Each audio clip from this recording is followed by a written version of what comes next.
कुंडलिक वरदार विठ्ठल श्री ज्ञानदेव तुकाराम पंढरीनाथ भगवान की जय। माऊली ज्ञानेश्वर महाराज की जय। जगद्गुरु संत तुकाराम महाराज की जय। सद्गुरु जोग महाराज की जय। आदिशक्ती मुक्ताबाई महाराज की जय।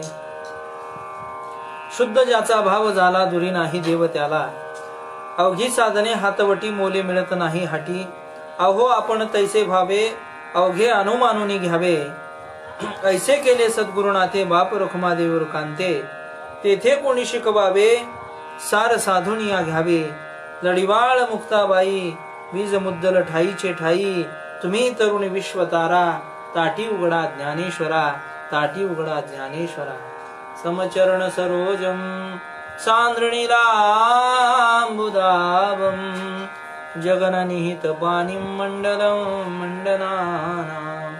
तरुण तुलसीमाला कंदरं कन्यनेत्रं, सदयदबलहासं विठ्ठलं चिन्तयामि। नमो ज्ञानेश्वरा नमो ज्ञानेश्वरा, निवृत्ती उदारा सोपान देवा। मुक्ताबाई नमो त्रिभुवन पावनी, आद्यत्रय जननी देवाची।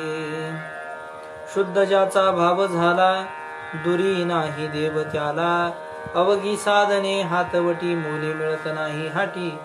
प्रस्तुत प्राप्त प्रसंगी प्रवचन रूपी सेवेकरता म्हणजेच निरोपणाकरिता प्राप्त असणारा अभंग, निवडलेला अभंग श्री महान भगवत भक्त श्री आदिशक्ती मुक्ताबाई यांच्या ताटीच्या अभंग प्रकरण मालिकेतील शेवटचा असणारा समारोपाचा हा अभंग आहे।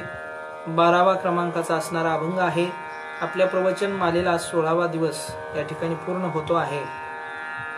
ताटी उघडा ज्ञानेश्वरा या विषयावरती आपण गेले 15 दिवसापासून ही प्रवचन माला दररोज सायंकाळी 6 वाजता पाहत होतो आणि आजचा हा समारोपाचा दिवस आहे। आजचा दिवस हा दीपावली सारखा दिवस आहे।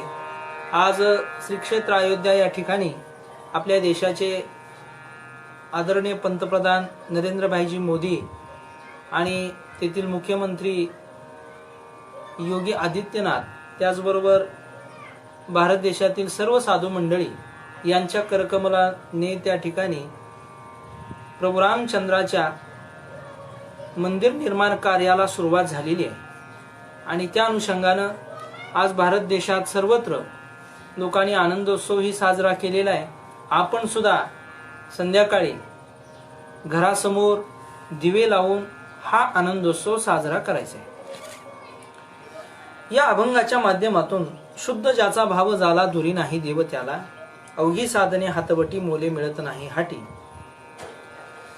भावाचं ज्याचा भाव शुद्ध आहे त्याच्या जवळच देव आहे, अशा पद्धतीचा भाव श्री संत मुक्ताबाई महाराज मांडतायत।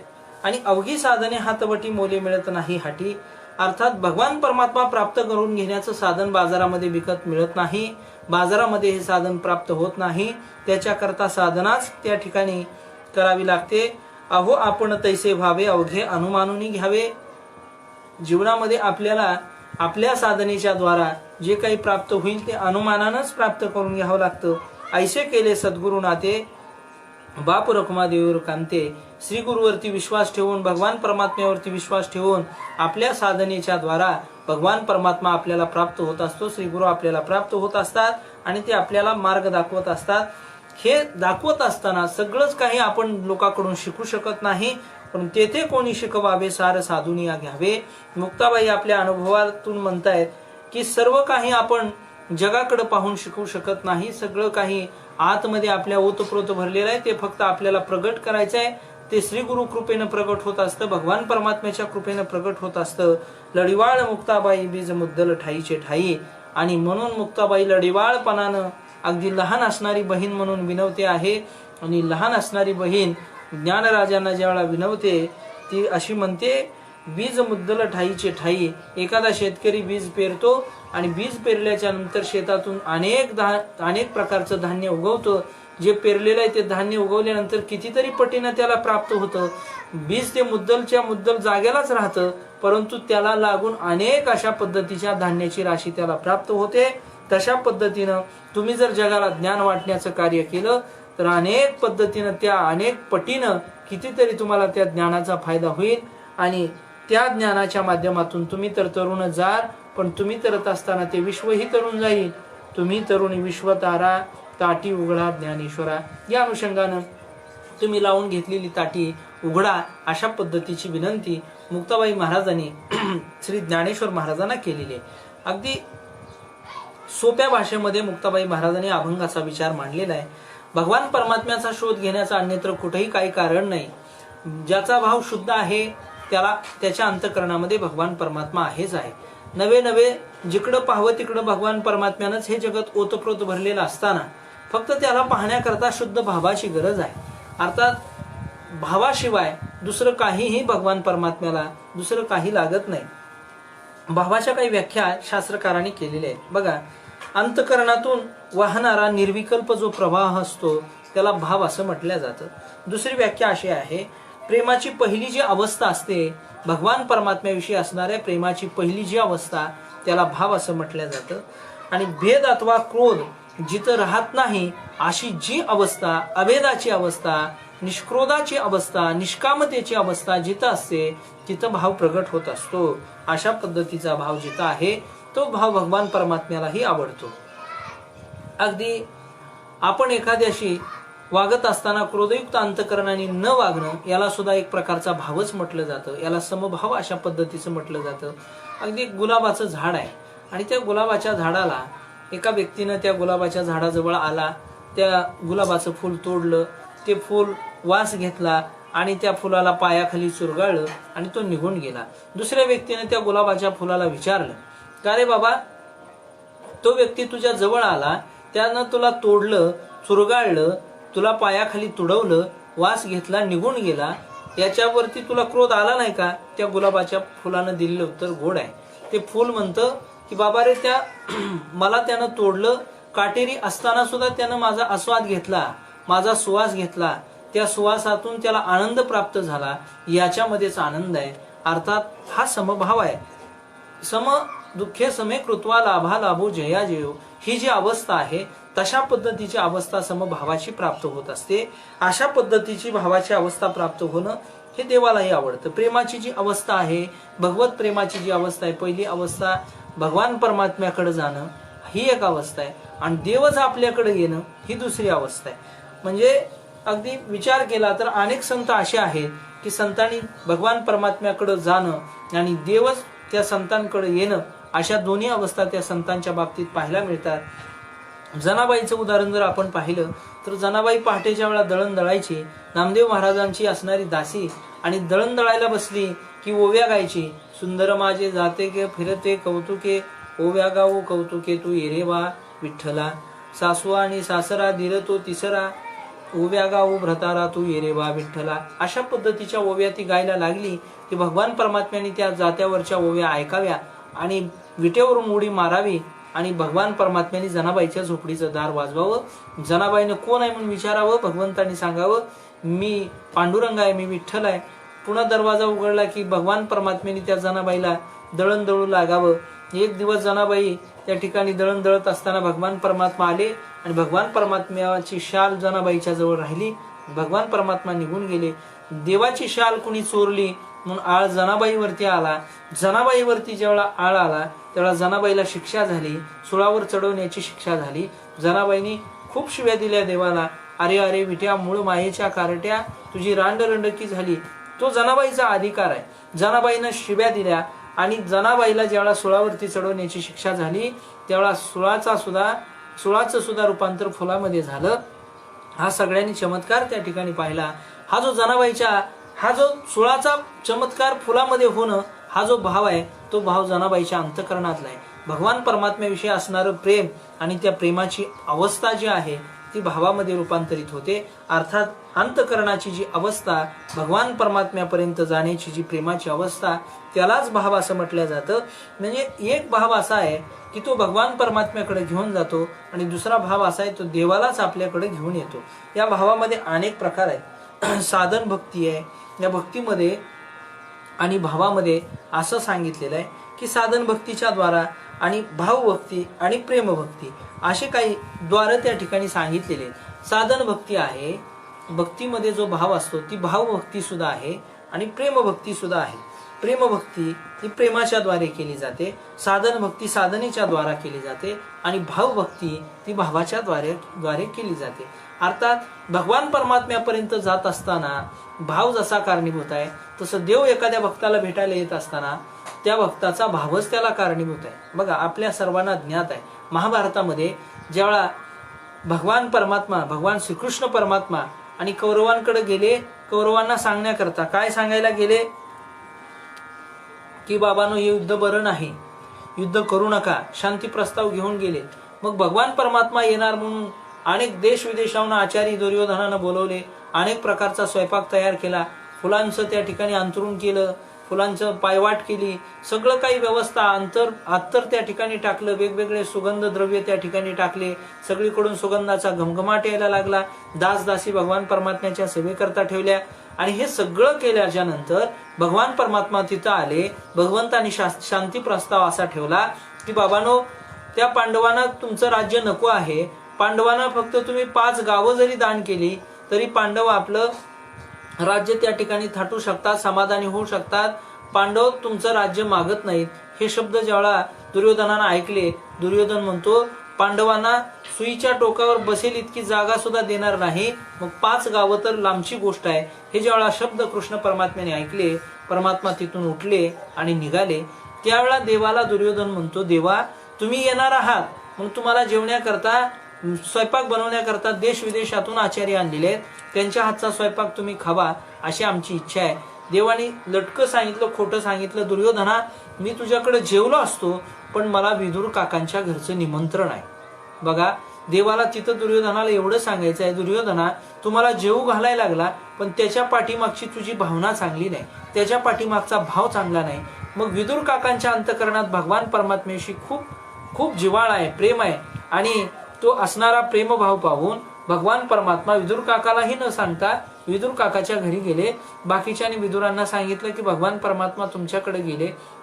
भगवान परमात्मा गेल्यानंतर विदुराणी असणारी ती विदुर काकी एकटीच घरी होती. दरवाजा वाजवला, विदुराणीनं दरवाजा उघडला, कृष्ण परमात्म्याला पाहिलं, पाहिल्याबरोबर तिचा देहभावच हरपून गेला. देहभाव हरपला तुझं पाहता विठ्ठला, अशी अवस्था त्या विदुर काकीची झाली. कृष्ण परमात्मा म्हणताय, देव सांगायला लागले, अहो विदुर काकी, अनेक लोक मला हजारो वर्ष तप करून मला बोलवतात, त्यांच्या स्वप्नात सुद्धा मी जात नाही आणि तुमच्याकडे मी न बोलवता आलोय, तुम्ही मला घरामध्ये सुद्धा या म्हणत नाही.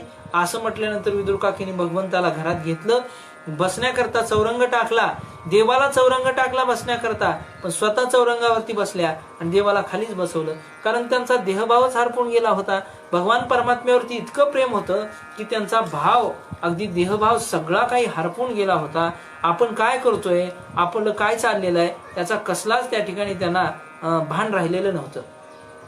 मग भगवान परमात्म्याला चौरंगावरती बसवायचं सोडून स्वतः चौरंगावरती बसल्या, खाली देवाला बसवलं आणि देवाने विचारलं, काकी अहो बऱ्याच देशाविदेशातून आचार्य आले होते कौरवांकडं आणि त्या दुर्योधनानं मला जेवणाकरता बऱ्याच वेळा विनंती केली, अनेक पंचपक्वानाचा स्वयंपाक तिथं तयार होता, पण तुमच्याकडे जेवायचं, तुमच्याकडे काहीतरी खायला मिळेल म्हणून मी सगळं ते टाकून आलोय, त्याला नको म्हणून सांगून आलोय, मी तुझ्याकडे जेवणार नाही असं मी सांगून आलोय, मला विदुर काकांच्या घरचं निमंत्रण आहे असं सांगून आलोय आणि मला भूक लागली, आता मला काहीतरी खायला द्या असं म्हटल्यानंतर विदुराणीने इकडे इकडे पाहिलं, तिथंच एक केळीची फणी पडलेली होती. विदुर काकांना भेटण्याकरता कोणीतरी ग्रहस्थ आलेला, त्याने विदुर काकांना दिलेली ती केळीची फणी आणि त्या केळीच्या फणीला त्या विदुराणीनं पाहिलं, एक एक केळी सोलायला सुरुवात केली आणि केळीचा जो गाभा होता तो स्वतः खायला लागल्या आणि केळीची साल भगवान परमात्म्याला द्यायला लागल्या.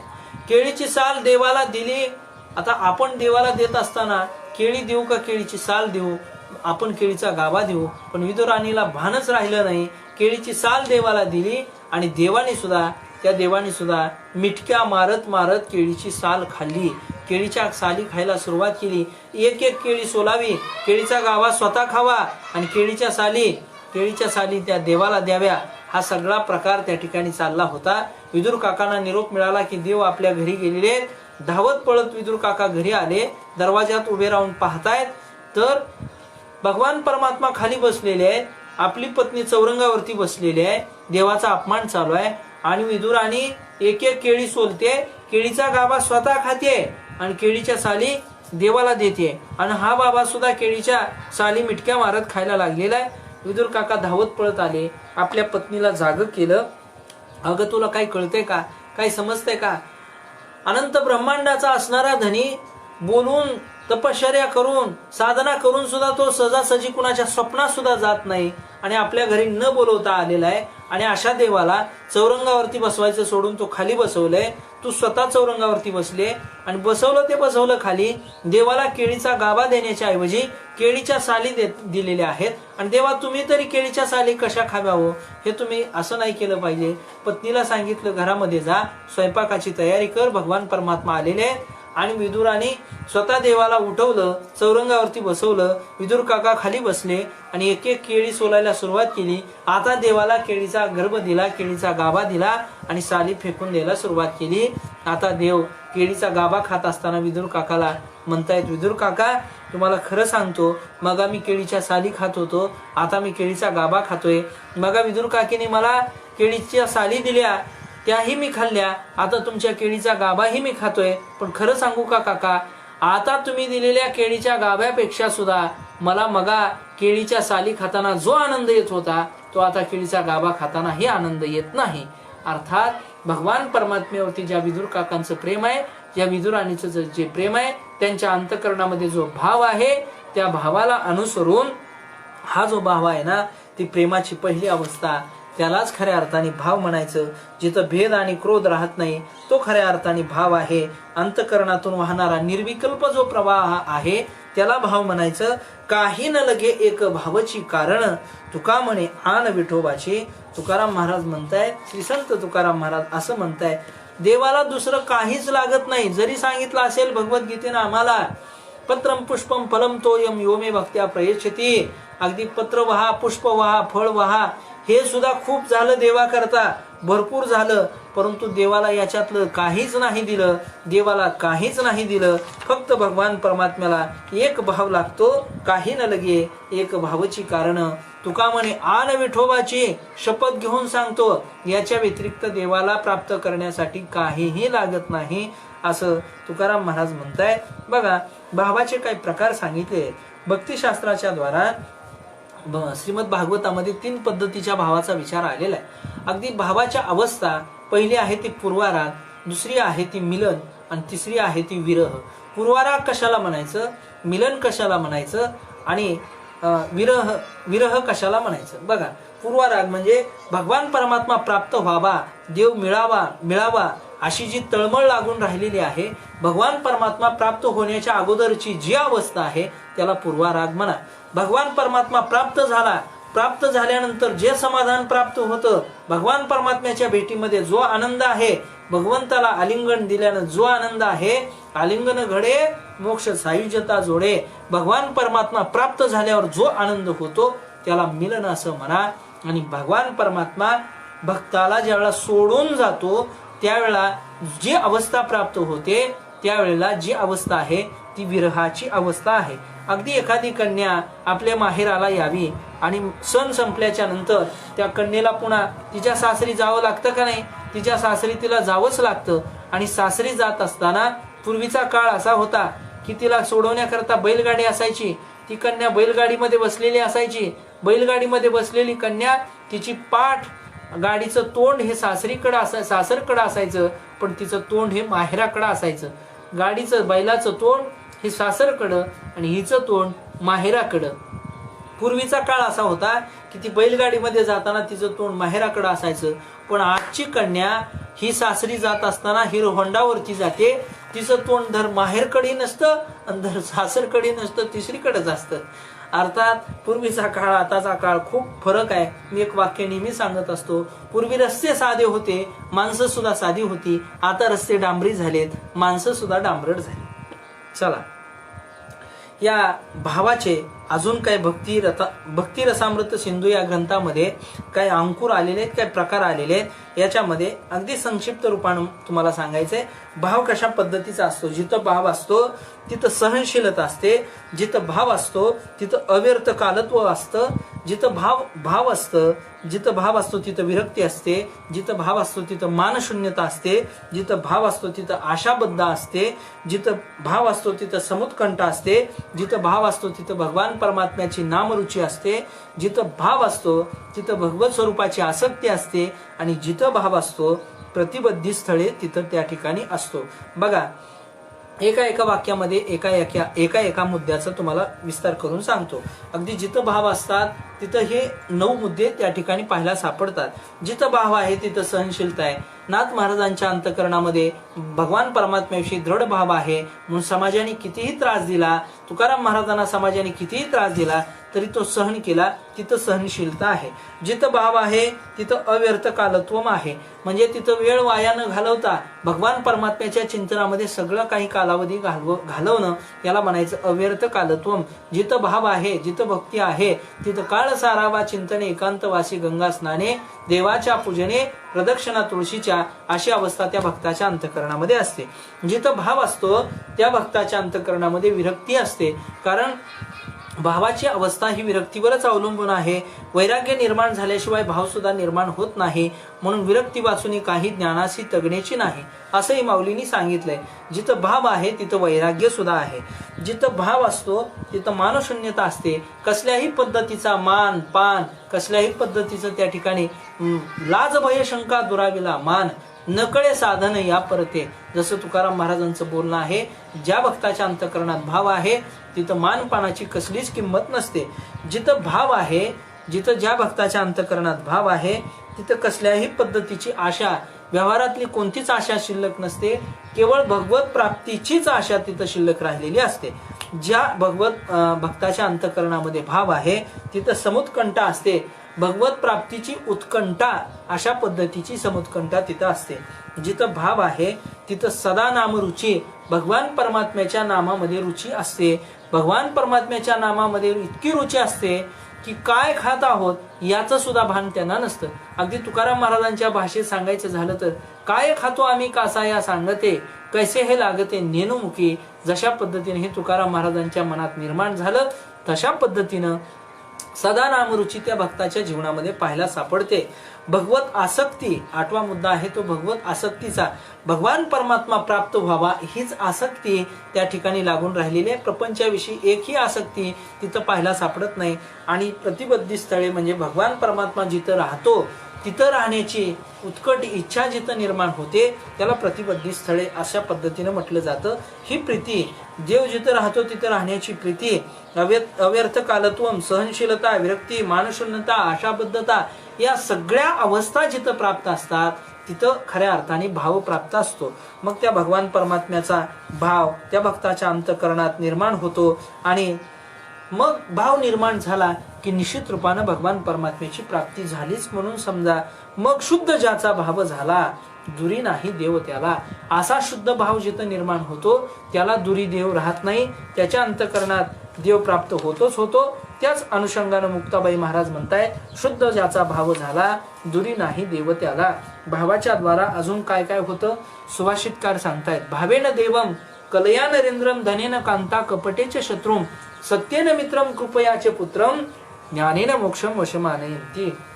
ज्ञानाने मोक्षास प्राप्त करता येतं, प्रेमाने पुत्रास प्राप्त करता येतं, सत्यानं मित्रास प्राप्त करता येतं, कपटानं शत्रूला, त्याचबरोबर पैशानं पत्नीस चांगल्या त्या ठिकाणी आवरता येतं, कलेनं राजाला सुखी करता येतं, आणि भावानं देवाला प्राप्त करता येतं, असं सुभाषितकार सांगतायत. म्हणून देवा कारणे भाव तस्मात द्यावे न लगे फारसे वित्त. देवाला प्राप्त करण्यासाठी केवळ भावच लागतो. भाव बळे आकळे एरवी नाकळे करतरी आवळे तैसा हरी. हे भावाचं एक प्रकारचं बळ आहे. तुमच्या आमच्यामध्ये जो भाव असतो तो द्वैत भाव आहे. ज्ञानी आणि योगी पुरुषामध्ये जो भाव आहे तो अद्वैत भाव आहे. तुमच्या माझ्यामध्ये जो आहे तो भेदभाव आहे. ज्ञानी आणि योग्यामध्ये जो आहे तो अद्वैत भाव आहे, आणि भगवान परमात्म्याच्या भक्तामध्ये जो आहे तो प्रेमभाव आहे. असा असणारा भाव भाव त्या भावानं देवाला आकळता येतं. भाव बळे आकळे येरवी ना कळे कर्तरी आवळे तैसा हरी. अनेक पद्धतीचा भाव त्या ठिकाणी सांगितलेला आहे. मग ह्या भावाचं एक स्वरूप आहे म्हणजे भावाचं बळ. जशा पद्धतीनं अनेक प्रकारची बळ आहेत, जसं सत्तेचं बळ आहे, शक्तीचं बळ आहे, मनुष्याचं बळ आहे, संपत्तीचं बळ आहे, तपबळ आहे, ज्ञानबळ आहे, वैराग्याचं बळ आहे, तशाच पद्धतीचं भावाचं सुद्धा एक बळ आहे. भावाचं बळ हे सगळ्यात मोठं आहे. अशा पद्धतीचा भाव अनेक पद्धतीनं विचार आलेला आहे. रामायणामध्ये आणि महाभारतामध्ये सुद्धा या भावाचा विचार अनेक पद्धतीनं केलेला आहे. या भावाचे 5 प्रकार रामायणामध्ये आणि महाभारतामध्ये सांगितलेले आहेत. 5 प्रकार असे आहेत: शांत भाव, दास्य भाव, सख्य भाव, वात्सल्य भाव आणि माधुर्य भाव. हे 5 प्रकार आहेत. शांत भाव, दास्य भाव, सख्य भाव, वात्सल्य भाव आणि माधुर्य भाव. कशाला म्हणायचं शांत भाव? एखादा राजा, देव म्हणजेच आपला राजा आहे आणि आपण ज्याची प्रजा आहोत असा भाव जिथं आहे त्याला शांत भाव म्हणा. दास्य भाव कशाला म्हणायचं? रामायणामध्ये भरत आणि हनुमंताची उदाहरणं आपल्याला सगळ्यांना माहिती आहेत. ज्यावेळा राज्याभिषेक झाला, भरतानी छत्र प्रभूच्या डोक्यावरती धरलेला आहे.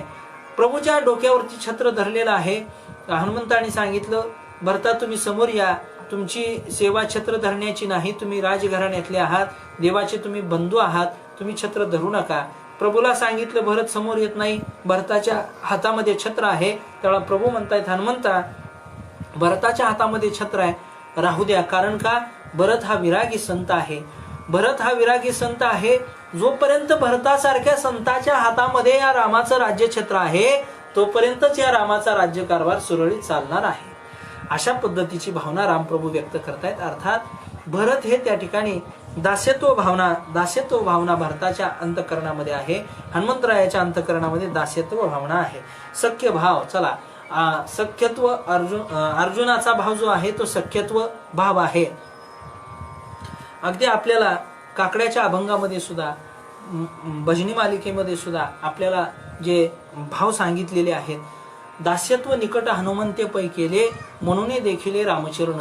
हे जे काही सांगणं आहे हनुमंताच्या बाबतीमध्ये, सख्यपणे अर्जुन नरनारायण सृष्टी जनार्दन एकरूप. सख्यपणे अर्जुनाच्या ठिकाणी असणारा भाव सख्य भाव आहे. अशा पद्धतीचा भाव आपल्याला पाहायला सापडतो. गोपाळांच्या ठिकाणी असणारा सख्य भाव, देव म्हणजे आमचा मित्र आहे असा भाव आहे. आणि वात्सल्य भाव, जशा पद्धतीने यशोदा, नंद बाबा किंवा वसुदेव देवकीचा जो भाव आहे, आम्ही त्याचे माता पिता, देव आमचा मुलगा, हा वात्सल्य भाव आहे. माधुर्य भाव, कांत भाव, भगवान परमात्मा आमचा प्रियकर आहे आणि आम्ही त्याचे प्रियसी आहोत, हा गोपिकांच्या अंतःकरणामध्ये असणारा भाव, हा माधुर्य भाव, कांत भाव आहे. अशा पद्धतीचा भाव, जशा पद्धतीनं आपण देवाला पाहू तशा पद्धतीनं भगवान परमात्मा आपल्याला पाहायला सापडतो. जिनकी रही भावना जैसी प्रभू मूर्त देखहू तैसी. जशा पद्धतीचा भाव आहे. अगदी भागवतामध्ये जर आपण विचार केला, भगवान परमात्म्याने सगळ्यांना वेगवेगळी रूपं दाखवलेली आहेत. नंद यशोदेला कृष्ण परमात्मा बाळकृष्ण दिसतात, गोपिकांना युगल कृष्ण दिसतात, राधेला राधे कृष्ण दिसतात, मथुरेतल्या प्रजेला कोणीतरी संबंधी दिसतात, द्वारकेतल्या प्रजेला भगवान श्रीकृष्ण दिसतात, सगळ्या ऋषींना योगेश्वर कृष्ण दिसतात आणि कंसाला मात्र आपला काळ दिसतात. भगवान परमात्मा वेगवेगळ्यांना वेगवेगळ्या रूपामध्ये दर्शन देतात. अशा पद्धतीनं भगवान परमात्म्याकडे पाहण्याची जी नजर आपल्याला असते तशा पद्धतीचा आपल्याला भगवान परमात्मा दिसतो. नव्हे ज्याचा जसा भाव आहे तशाच पद्धतीचा देव प्रत्येकाला प्राप्त होत असतो. बघा, अगदी सोपं बोलायचं झालं तर एसटी निघाली होती रस्त्याने आणि रस्त्याने जात असताना एका धाब्यावरती ती थांबली, एखाद्या हॉटेलावरती थांबली. तिथे एक मुलगा आला, पेपर घ्या असं ओरडत होता. एका साहेबांनी खिशातून पैसे काढले, खिशातून 1 रुपया काढला, त्या मुलाला दिला आणि पेपर घेतला. गाडी चालू झाली, मुलगा खाली उतरला आणि पेपर घेऊन साहेब हसायला लागले. लोकांनी विचारलं, का हो साहेब, का हसायला लागले तुम्ही? साहेबांनी सांगितलं, मुलाला मी फसवलं. कसं फसवलं? की त्यानं मला पेपर दिला, परंतु मी त्याला 1 रुपया दिला, तो रुपया खोटा दिला, म्हणून साहेब हसायला लागले. गाडी पुढे गेली. पुढे गेल्याच्या नंतर साहेब पुन्हा हसायला लागले. लोक म्हणायला लागले, ठीक आहे साहेब, मगाशी तुम्ही हसत होते, मुलाला फसवलं, तुम्ही त्या मुलाला खोटा रुपया दिला म्हणून तुम्ही हसत होते, पण आता तुम्ही का हसताय? त्यावेळेला साहेबांनी सांगितलं, बाबानो, मला असं वाटत होतं की मी मुलाला फसवलंय, मुलाला मी खोटा रुपया दिला आणि त्याच्याकडून पेपर घेतला, पण मुलगा खूप हुशार होता, मुलानं कालचाच पेपर माझ्या हातावर टेकवला म्हणे. अर्थात याचा भाव असा आहे, आपण जशा पद्धतीने एखादा व्यवहार करतो तशा पद्धतीचं फळ जसं आपल्याला प्राप्त होतं, तसं भगवान परमात्म्याच्या दृष्टिकोनात भगवान परमात्म्याकडे जात असताना ज्या भावाने भगवान परमात्म्याला भजतो तशाच पद्धतीचा देव आम्हाला प्राप्त होतो. मग ज्याचा भाव शुद्ध आहे त्याला देव दुरी नाही. तैसा हृदयामध्ये मी राहो असता सर्व सुखाचा आरामो, की भ्रांतीसी कामो विषयावरी. भगवान परमात्मा आमच्या जवळच आहे. आमच्या अंतःकरणामध्ये असणारा भगवान परमात्मा आम्हाला का दिसत नाही याचा जर थोडासा विचार केला तर अगदी सोपं कारण त्याचं माऊली ज्ञानेश्वर महाराज सांगतायत. तैसे हरपले आपण पे पावे, ते पाहता संता ते गिवसावे, म्हणून वानावे ऐकावे त्याची सदा. जशा पद्धतीने एखादी आपली हरवलेली वस्तू आपल्याला सापडण्याकरता संतांची सेवा करावी लागते. मग आपली वस्तू हरवलेली आहे, ती कोणती हरवलेली आहे? आपलं स्वरूप हरवलेलं आहे. आपलं मी कोण आहे हे स्वरूप आपलं हरवून गेलेलं आहे, आपल्याला त्याचं ज्ञान राहिलेलं नाही. बघा, याच्याकरता दृष्टांत असा आहे, पूर्वीच्या काळामध्ये गावामध्ये चोऱ्या मारा व्हायच्या. गावात चोऱ्या कशा व्हायच्या? कुणी शेतातल्या ज्वारीची चोरी करायचं, हरभऱ्याची चोरी करायचं, घरातल्या काही वस्तूची चोरी करायचं. म्हणून गावाने एक व्यक्ती नेमलेला असायचा, त्याला गुराखी असं नाव होतं, गुरखा असं नाव होतं. मग त्या गुरख्यानं काय करायचं, गावामध्ये सगळ्यांना जागं करायचं. सगळीकडे तो फिरायला लागला. पहाटेच्या 3 वाजल्या, त्याच्या हातामध्ये कंदील होता आणि त्याला बिडी ओढायची सवय होती. रस्त्याच्या कडेला एक व्यक्ती झोपलेला होता, त्याने खिशामध्ये हात घातला. आपल्या खिशात हात घातल्यानंतर त्याच्या लक्षात आलं माझ्याजवळ बिडी आहे पण माझ्याजवळ काडीपेटी नाही. मग काडीपेटी या झोपलेल्या व्यक्तीकडे असेल म्हणून त्यानं त्या व्यक्तीला विचारलं, उठवलं. त्या पहाटे 3 वाजता उठवल्यानंतर तो व्यक्ती म्हणायला लागला, अरे बाबा एवढ्या भल्या पहाटे तुम्हाला का उठवलं? तो म्हणायला लागला, माझ्याजवळ बिडी आहे पण काडीपेटी नाही आणि ती काडीपेटी तेवढी तू दे म्हणून मी तुला उठवलेला आहे. त्या उठलेल्या व्यक्तीनं पाहिलं, याच्या हातामध्ये कंदील आहे, कंदिलामध्ये दिवा आहे, तो पेटलेला आहे आणि याच्याजवळ बिडी सुद्धा आहे. तो म्हणतो, भल्या माणसा, तू मला एवढ्या पहाटे उठवलं, तू नुसती कंदिलाची काच जरी बरी केली असती ना तरी सुद्धा ती तुझी बिडी पेटली असती. तू मला एवढ्या भल्या पहाटे कशाला उठवलं? तो व्यक्ती म्हणायला लागला, हे सांगायसाठीच मला उठवलं, तुला उठवलं. हे सांगायसाठी दुसरं माझ्याजवळ कुणी नव्हतं. जशा पद्धतीनं ते सांगण्यासाठी हा दुसरा मनुष्य महत्वाचा होता, तसं आपलं स्वरूप हरवलेलं आहे, आपल्यापासून वेगळं गेलेलं आहे. ते आपल्या जवळच आहे पण आपल्याला दिसत नाही. ते शोधून आपल्याला सापडत नाही. ते सापडण्याकरता संतांची सेवा केली पाहिजे. संतांच्या सेवेनं काय होईल? ते ज्ञान पैगा बरवे, जरी मणी हाती आणावे, तरी संता या भजावे सर्वस्वेशी. त्या ज्ञानाची प्राप्ती आपल्याला होईल, अर्थात शुद्ध भावाची प्राप्ती होईल. आणि शुद्ध ज्याचा भाव झाला दुरी नाही देव त्याला. मग अवघी साधने हातवटी, मोले मिळत नाही हाटी. अवघी साधने हातवटी, मोले मिळत नाही हाटी. जी काही भगवान परमात्म्याला प्राप्त करण्याची जी साधना आहे ती बाजारामध्ये विकत मिळत नाही. ती साधना प्राप्त करावी लागते, त्याच्याकरता साधना कष्ट घ्यावे लागतात. भगवत प्राप्तीचं साधन हे बाजारात मिळत नसतं, ते सिद्ध करावं लागत असतं. साधकाने साधनात प्रवृत्त झाल्याशिवाय साध्य प्राप्त होत नाही. त्याच्याकरता साधनेमध्ये आपण प्रवृत्त राहिलं पाहिजे, प्रवृत्त झालं पाहिजे, हे अत्यंत महत्वाचं आहे. बघा, मग आपण तैसे व्हावे, अवघे अनुमानून घ्यावे. जसं आपण आहोत तशा पद्धतीनं आजवर आलेल्या आपल्याला अनुभव, त्या अनुभवातून आपण काहीतरी अनुमानानं काहीतरी घेतलं पाहिजे. एखादी वस्तू आपल्याला प्राप्त होण्याकरता आपण अगोदर साधनामध्ये प्रवृत्त असलं पाहिजे. साधनामध्ये प्रवृत्त होण्याकरता त्या साधनेमध्ये आपण तत्पर असलं पाहिजे. तत्पर झाल्यानंतर श्री गुरु नक्की भेट देतील. बघा, जसं एखादं दारामध्ये आपण पेरूचं झाड लावलं, पेरू परिपक्व झाला की काय पोपटाला निमंत्रण द्यावं लागत नाही, पोपटा ये बाबा आणि पेरू खा बाबा. तशा पद्धतीनं आपण साधनेमध्ये प्रवृत्त असू. आपण परिपक्व झालो की श्री गुरु येतात आणि आपल्याला भेट देतात, संत येतात आपल्याला भेट देतात. म्हणून ते साधन आपल्याला बाजारात विकत मिळत नाही. भगवत प्राप्तीचं साधन आपण साधना करून प्राप्त करायचं असतं. म्हणून करता मग हे आपल्याला अनुमानानं निवडून घ्यावं लागतं. आपल्या जीवनामध्ये काही अनुभव येतात, त्या अनुभवातून अनुमानानं आपल्याला ते साधन निवडून घ्यावं लागतं.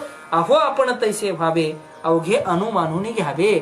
शास्त्रामध्ये अनुमान हे प्रमाण सांगितलेलं आहे. 6 पद्धतीच्या प्रमाणाचा विचार शास्त्रकारांनी केलेला आहे.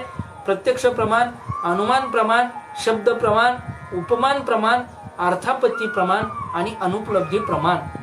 एखादी गोष्ट प्रत्यक्ष प्रमाणानं जाणून घ्यायची असते, एखादी अनुमानानं जाणून घ्यायची असते, एखादी शब्द प्रमाणानं जाणून घ्यायची असते, एखादी उपमानानं जाणून घ्यायची असते, एखादी अर्थापत्तीनं जाणून घ्यायची आणि एखादी अनुपलब्धीनं जाणून घ्यायची असते. बघा, अनुमान प्रमाण कशाला म्हणायचं? अगदी सोप्या सोप्या भाषेमध्ये सांगतो. पहिलं प्रमाण प्रत्यक्ष प्रमाण. कशाला म्हणायचं प्रत्यक्ष प्रमाण? जी गोष्ट आपण डोळ्यांनी पाहतो आणि प्रत्यक्ष कानाने ऐकतो त्यालाच खऱ्या अर्थाने प्रत्यक्ष डोळ्यांनी पाहिलेल्या प्रमाणाला शब्द प्रमाण म्हणायचं, प्रत्यक्ष प्रमाण म्हणायचं. जे प्रत्यक्ष डोळ्यांनी पाहतो त्याला प्रत्यक्ष म्हणा.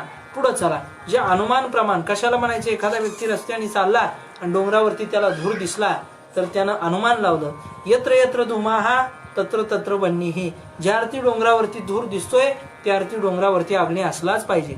अजून पुढे सांगू का?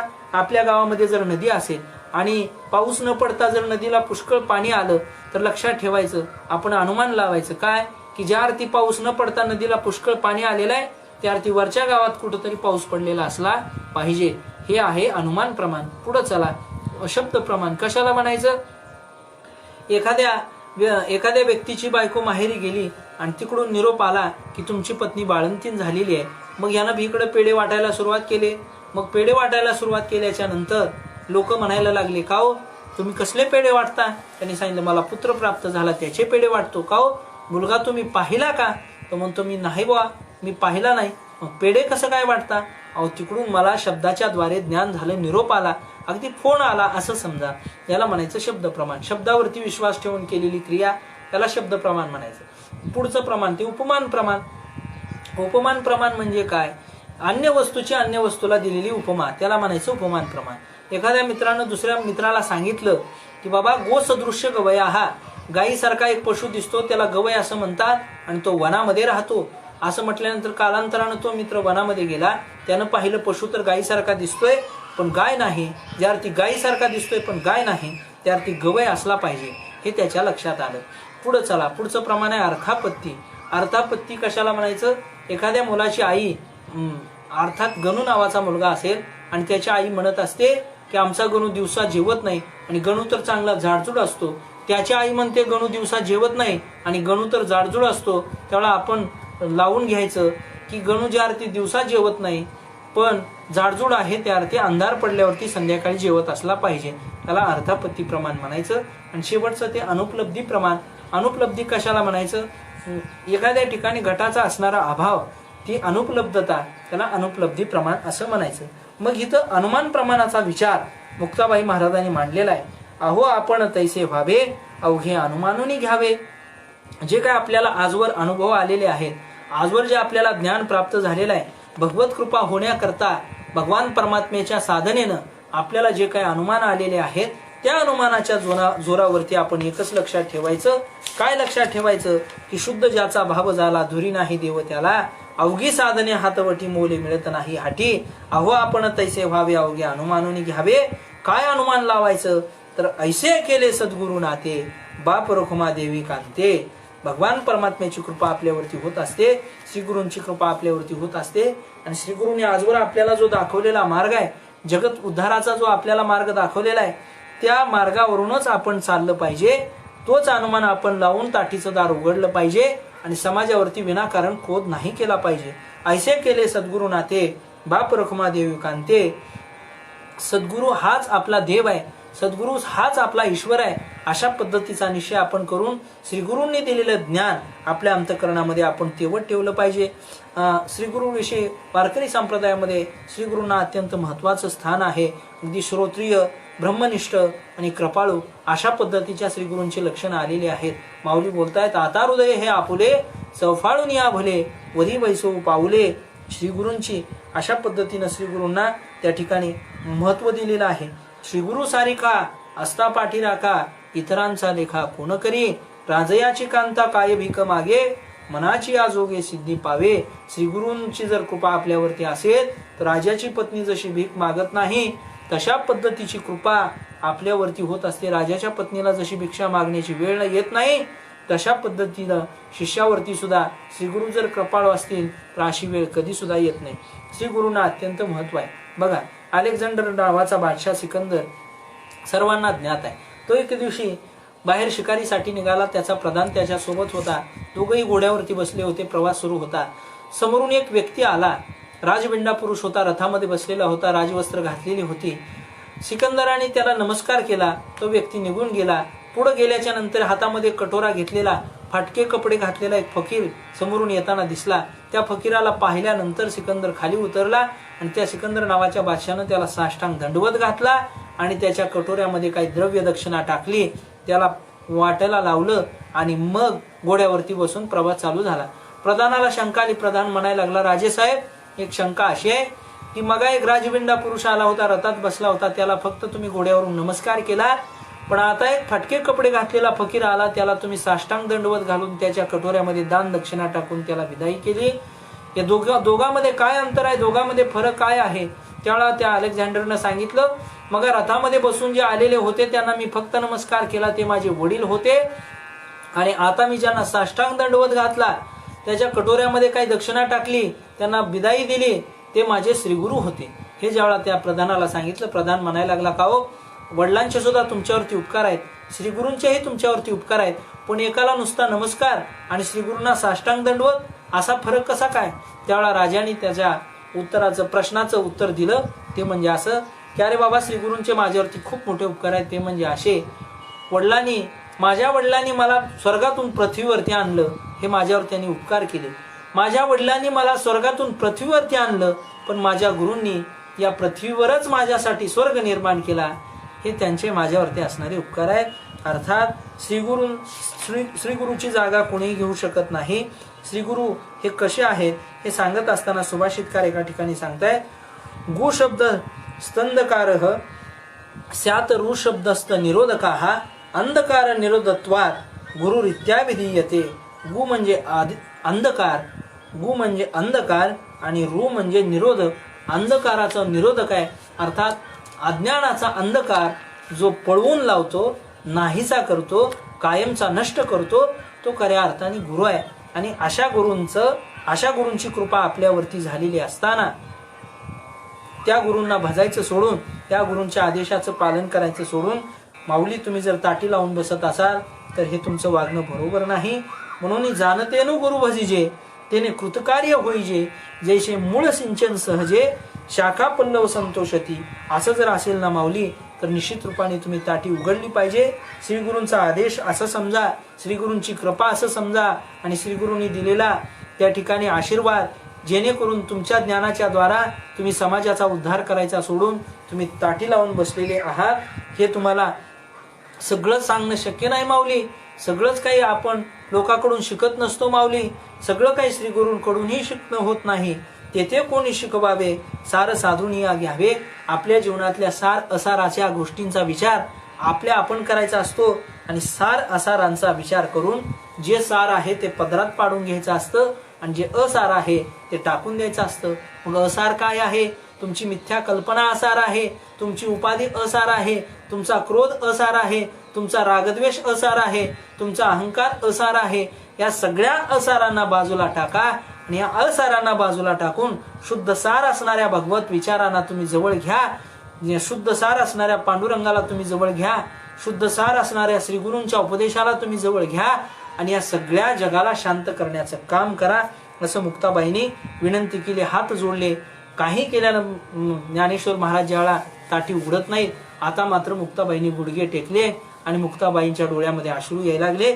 मुक्ताबाई म्हणायला लागल्या, लढीवाळ मुक्ताबाई, बीज मुद्दल ठाईचे ठाई. अहो, ज्ञानेश्वर महाराजांना विनंती करत असताना मुक्ताबाई म्हणायला लागल्या, अहो, एखादा शेतकरी जर शेतामध्ये बीज पेरलं, तर बीज पेरल्याच्या नंतर त्याच्या शेतातून धान्याच्या राशीच्या राशी निघतात, आणि ब्याचं मुद्दल ते तसंच्या तसंच राहतं. मग ज्ञानेश्वर महाराज, तुम्ही तर ज्ञानाचे भांडार आहात.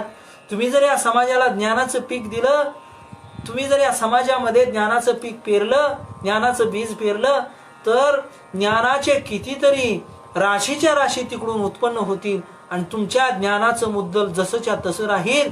त्याच्याऐवजी राशीच्या राशी ज्ञानाच्या समाजातून उत्पन्न होतील. तुम्ही काय ज्ञानाचे सागर आहात, विवेक सागरा सख्या माझ्या ज्ञानेश्वरा, ज्ञानाच्या सागरा सख्या माझ्या ज्ञानेश्वरा. अशा पद्धतीची आळवणी जशी जनाबाईंनी केलेली आहे, तशा पद्धतीची आळवणी आता मुक्ताबाईंनी केली. लढिवाळ मुक्ताबाई, मी तुमची लहान बहीण आहे आणि एखाद्या वेळा माणसाने मोठ्या माणसाचं नाही ऐकलं तर चालेल, पण लहानाचं तरी कमीत कमी ऐकावं. या अनुषंगानं मी तुम्हाला लढिवाळपणानं माझे प्राण अगदी कंठामध्ये आणून तुम्हाला विनंती करते. लढिवाळ मुक्ताबाई, बीज मुद्दल ठाईचे ठाई, आणि म्हणून करता माऊली तुम्ही तरुणी विश्वतारा, ताटी उघडा ज्ञानेश्वरा. तुमच्यामध्ये ताकद आहे विश्व तारण्याची. तुम्ही तरुण जाल यात नवल नाही, पण स्वतः तरुण जाणं हा तुमचा स्वार्थ आहे, पण इतरांना तारून नेणं हा तुमचा परमार्थ आहे. म्हणून करता स्वतः तरुण जातो, त्याच्याविषयी समाज त्याची चिंता कधी करत नाही, त्याचं नाव कधी घेत नाही. पण जो सगळ्यांना तारून नेतो त्याचं नाव चंद्रसूर्य आहे तोपर्यंत निघल्याशिवाय राहत नाही. म्हणून माऊली, तुम्ही सुद्धा म्हणत असताना ज्ञानदेव म्हणे तरलो तरलो, आता उद्धरलो श्री गुरु कृपे. म्हणून करता त्या श्री गुरूंची कृपा समजा, तुम्ही तरा आणि या विश्वाला सुद्धा तारा. तुमचा स्वार्थ सोडून परमार्थ जवळ करा आणि या विश्वाला जवळ करा. ताटी उघडा ज्ञानेश्वरा, ताटी उघडा ज्ञानेश्वरा. मुक्ताबाईंनी आपल्या अभंगातून अज्ञानाची ताटी उघडली, संशयाची ताटी उघडली, अहंकाराची ताटी उघडली, मिथ्या कल्पनेची ताटी उघडली, उपाधीची ताटी उघडली, अविवेकाची ताटी उघडली, सगळ्या षडविकारांची ताटी उघडली. आणि माऊलींनी ज्यावेळा हे मुक्ताबाईचे शब्द ऐकले, माऊलींच्या डोळ्यामध्ये सुद्धा अश्रू आले. आपली चूक माऊलींच्या लक्षात आली. अहो, जे चालते ज्ञानाचे बिंब, जयाचे अवयव सुखाचे कोंब, अशा पद्धतीची ज्यांची अवस्था आहे, जे खरं खुरं चालतं ज्ञानाचं बिंब आहे, त्याला कुठं उपाधी लागत असते का? हे माऊलींच्या ज्यावेळा लक्षात आलं, माऊलींनी ताटी उघडली आणि ताटी उघडून माऊलीने मुक्ताबाईला आपलंसं केलं. मुक्ताबाईंच्या गळ्यात पडले, मुक्ताबाईंना मिठी मारली. मुक्ताबाई आणि ज्ञानेश्वर महाराज हे बहीण भावाचं नातं, अत्यंत लढिवाळ अशा पद्धतीचं नातं. मुक्ताबाईंनी ज्ञानराजाच्या डोळ्यातले अश्रू पुसले, ज्ञानराजाने मुक्ताबाईच्या डोळ्यातले अश्रू पुसले. दादा, समाज त्रास देत असतो, पण समाजाचं बोलणं कुठं मनावर घेत असता का? आणि तुम्ही जर असं रडलात, अहो आम्ही लहान असताना आमचे आई वडील गेले, आम्ही तर त्यांना पाहिलंही नाही, आम्हाला ते आठवतही नाही. दादा, कधी कधी तुमच्या मांडीवरती डोकं ठेवून रडण्याची इच्छा होते, पण तुम्हीच आमच्या समोर जर रडत असाल आणि ताटी दार लावून घेत असाल, तर मग आम्ही कुणासमोर रडायचं? असं मुक्ताबाईंनी ज्ञानराजांची समजूत काढली. ज्ञानराजांना आपली चूक आपल्या लक्षात आली आणि मुक्ताबाईचे ज्ञानेश्वर महाराजांनी आभार मानले. मुक्ताबाई, अगं मुक्ता, तू खऱ्या अर्थानं आज आमची आई झालीस. खऱ्या अर्थानं ज्यावेळा बालक चुकत असतं, ज्यावेळा बाळ चुकत असतं, त्यावेळा त्याची चूक सुधारण्याचं काम आई करत असते. आईशी कळवळ याची जाती, करी लाभाविन प्रीती. त्या बालकावरती निष्काम भावानं प्रीती करण्याचं काम ती आई करत असते. तसं मुक्ता, आज तू खऱ्या अर्थानं आमची बहीण नसून तू आमची आई झाली आणि आमच्यावरती खूप मोठा उपकार केला. या मुक्ताबाई महाराजांचे आपल्या वारकरी संप्रदायावरती खूप मोठे उपकार आहेत.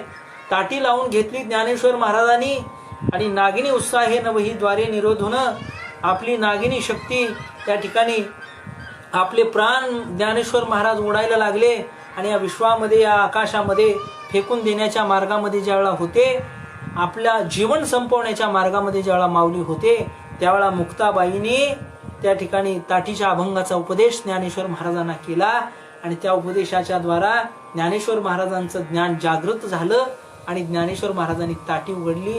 लक्षात ठेवा, त्या दिवशी जर ज्ञानेश्वर महाराजांनी ताटी उघडली नसती तर ज्ञानेश्वरी सारखा महान ग्रंथ आपल्याला पाहायला मिळाला नसता. चांगदेव 65 सारखा महान ग्रंथ आपल्याला वाचनाला, आपल्या अध्ययनाकरता मिळाला नसता.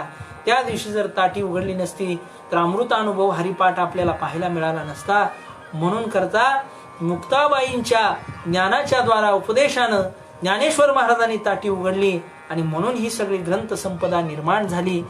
या अगोदर ज्ञानेश्वर महाराजांच्या अगोदर ही मुक्ताबाईचे आभार आपण सगळ्यांनी मानले पाहिजे. ज्ञानेश्वर महाराजांना त्या ठिकाणी मार्ग दाखवण्याचं काम मुक्ताबाईंनी करावं. इतका मोठा अधिकार त्या मुक्ताबाईचा आहे.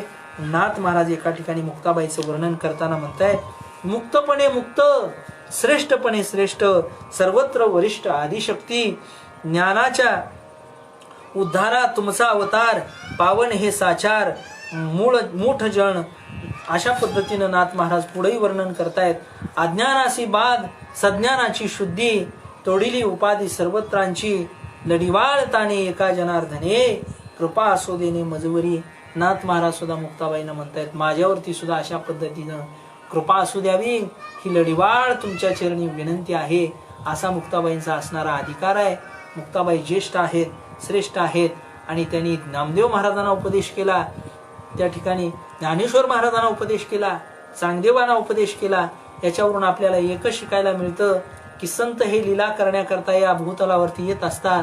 त्यांच्यामध्ये वयाचा अंतर असेल पण त्यांच्या ज्ञानामध्ये कुठल्याच प्रकारचं अंतर नसतं. अशा पद्धतीचा अधिकार सर्वांचा श्रेष्ठ असतो.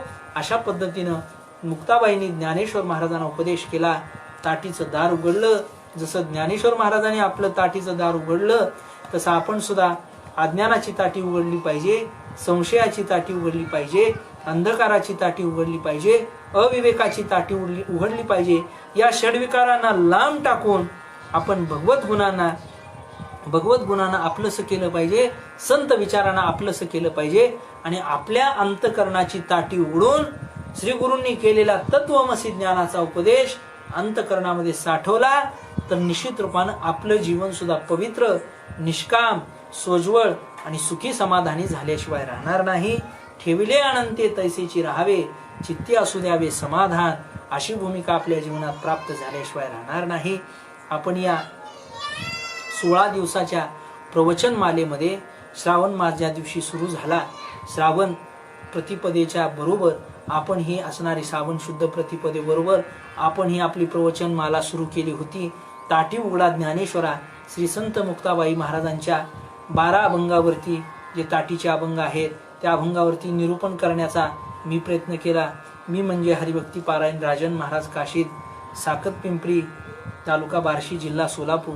आणि आपण सर्व भाविकांनी मनोभावे जे जे काही श्रवण केलं, जे काही चुकलं असेल ते माझ्या बुद्धीचे दोष आहेत, जे काही योग्य असेल ते मी श्री गुरूंकडून श्रवण केलेलं त्यांच्या अध्ययनातून गुरुनाम गुरु सद्गुरू जोग महाराज यांच्या वारकरी शिक्षण संस्थेमध्ये आळंदीमध्ये शिकत असताना, तिथं अध्ययन करत असताना श्री गुरु परमपूज्य गुरुवर्य कुरेकर बाबा, आदरणीय गुरुवर्य परमपूज्य राऊत बाबा, त्याचबरोबर आदरणीय गुरुवर्य परमपूज्य नारायण महाराज जाधव, परमपूज्य गुरुवर्य शिंदे माऊली, परमपूज्य गुरुवर्य कदम माऊली, परमपूज्य गुरुवर्य सर्व आदी करून सर्व अध्यापक मंडळी यांच्या त्या ठिकाणी ज्ञानार्जनातून आणि जे काही श्रवण करायला मिळालं ते इथं सांगण्याचा प्रयत्न केला.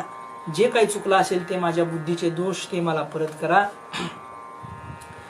धर्म कीर्तन जे आपण हे 15 दिवस आपण पाहिलं आहे ते सांगत असताना जे काही चुकलं असेल, त्याच्यामध्ये काही त्रुटी राहिल्या असतील, विषय सगळा सोडवता आला नाही. बरीच ज्ञानी मंडळी आमचे हरिभक्ती पारायण परममित्र सोमेश्वर महाराज कर्डिले, हरिभक्ती पारायण अनंत महाराज बिडवे हे सगळे प्रवचनाची सेवा श्रवण करत होते. काही चुकलं असेल, काही त्रुटी राहिल्या असतील तर पुन्हा मी एकदा ना तरी बालक बोगडा बोली का बाकुडा विंचुका पाऊली, ते चोज करुणी माऊली विजय जेवी, या न्यायाप्रमाणे सर्वांची पुन्हा एकदा क्षमा मागतो.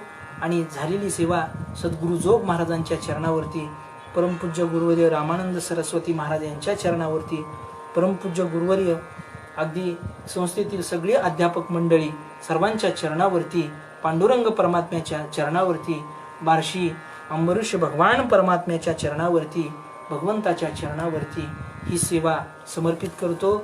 या सेवेकरता ज्यांनी मला निमंत्रण दिलं ते आमचे परमस्नेह असणारे पत्रकारितेच्या क्षेत्रामध्ये प्रसिद्ध असणारे शहाजी फुर्डे साहेब, त्याचबरोबर आमचे परमस्नेही उद्योजक संतोष काका ठोंबरे आणि त्याचबरोबर आमचे परमस्नेही मित्र डॉक्टर अनंत महाराज बिडवे, या सर्वांच्या माध्यमातून ह्या प्रवचन सेवेची संधी मला प्राप्त झाली. पुन्हा एकदा सर्व बार्शीकरांना मी प्रणिपात करतो. आणि ही प्रवचन मला आपण 16 दिवस श्रवण केली. आता उद्यापासून दिनांक 6 पासून पुन्हा 15 दिवस तुम्हाला ऐसा भक्ती मार्ग धरा अशा या विषयावरती, भक्तिशास्त्रातल्या या विषयावरती आमचे परममित्र हरिभक्ती पारायण डॉक्टर अनंत महाराज बिडवे MA PhD तत्वज्ञान यांचं 15 दिवस त्या ठिकाणी तुम्हाला प्रवचन सेवेचा लाभ होणार आहे. दररोज सायंकाळी 6 ते 6:45 या वेळेमध्ये ती सुद्धा प्रवचन मला तुम्ही श्रवण करावी अशी विनंती तुमच्या चरणावरती करतो. सर्वांना पुन्हा एकदा प्रणिपात करतो आणि मी या ठिकाणी थांबतो. धन्यवाद. पुंडलिक वरदारी विठ्ठल, श्री ज्ञानदेव तुकाराम, पंढरीनाथ भगवान की जय. माऊली ज्ञानेश्वर महाराज की जय. सद्गुरु जोग महाराज की जय. आता विश्वात्मके देवे येणे वाग्यज्ञ तोषावे. तोषोणी मज द्यावे पसायदान हे. जे खळांची व्यंकटी सांडो तया सत्कर्मी रती वाढो. भूता परस्परी पडो मैत्र जीवांचे. दुरितांचे तिमिर जावो. विश्व स्वधर्म सूर्य पावो. जो जे वांछिल तो तेला हो प्राणीजात. वर्षत सकळ मंगळी ईश्वर निष्ठांची मांदियाळी. अनवरत भूमंडळी भेट तुया भूता. चला कल्पतरूंचे आरव. चेतना चिंतामणीचे गाव. बोलते जे अर्णव पियुषयांचे. चंद्रमेजे अलंछन मार्तंड जे तापहीन. ते सर्वाही सदा सज्जन सोयरे होतू. किंबहुना सर्व सुखी पूर्ण होऊनी तिही लोकी. भजिदो आदि पुरुखी अखंडित. आणि ग्रंथोपजीविये विशेषी लोकी ये. दृष्टा दृष्ट विजय होवा विजी. येथ म्हणे श्री विश्वेश्वरा हो. हा होईल दान पसावो. येणे वरे ज्ञान देवो सुखिया झाला. येणे वरे ज्ञान देवो सुखिया झाला. येणे वरे ज्ञान देवो सुखिया झाला. पुंडलिक वरदार विठोल श्री ज्ञानदेव तुकाराम. आदिशक्ती मुक्ताबाई महाराज की जय. सद्गुरु जोग महाराज की जय. विठ्ठल विठ्ठल.